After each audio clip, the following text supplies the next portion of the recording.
anger toward the English. I thought you Americans liked all things British. As I told you earlier, German boy, I am not simply American, I am Irish-American, combining the most desirable qualities of the old world and the new. I loathe the English. They are wholly arrogant imperialists, never content until they can conquer and control native peoples.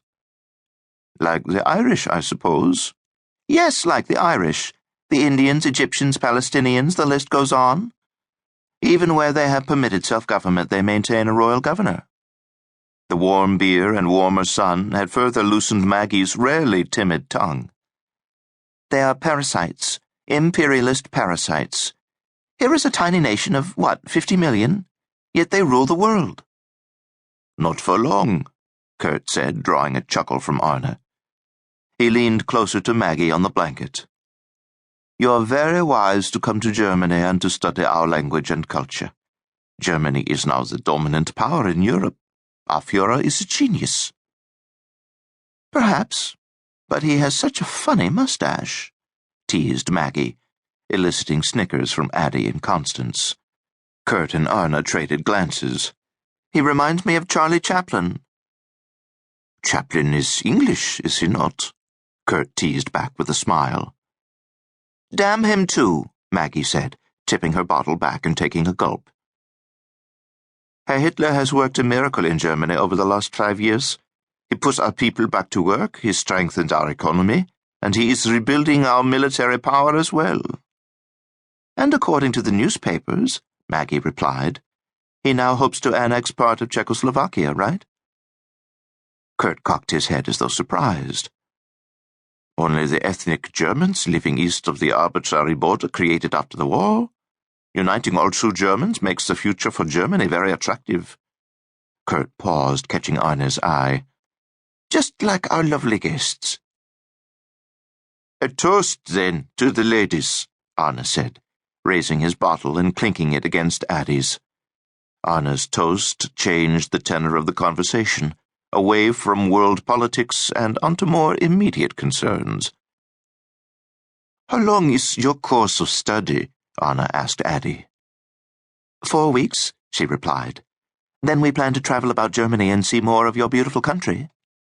Excellent. You must visit Munich and go south into Bavaria. Garmisch-Partenkirchen was the site of the last Winter Olympic Games. Dresden is a beautiful city of music and art, Florence on the Elbe, and Rothenburg, a medieval village on the Tauber River. He went on, but Maggie's attention strayed to Kurt. He was sitting very close to her, so close she could smell his scent. She took in his short blonde hair and muscular build, his lively eyes, his full lips and even white smile. My God, she thought, he looks like an Aryan movie star. Later, as the summer evening grudgingly gave up its light, she leaned against him.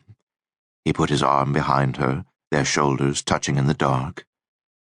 The illumination of the castle began shortly after 10 o'clock.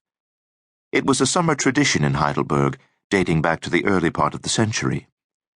It was history as a tourist event, drawing visitors from all over Europe. The illumination reenacted 2 events.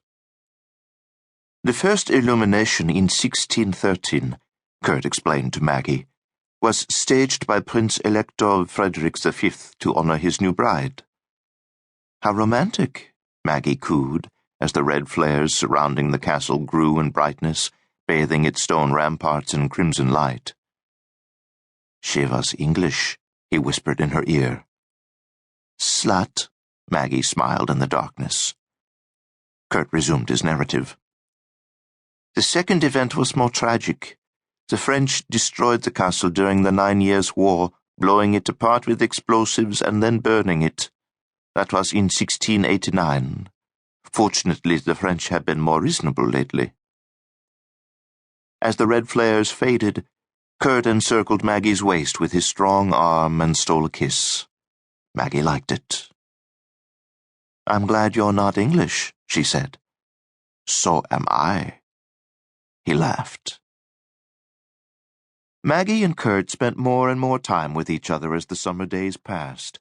After classes, Kurt would call to take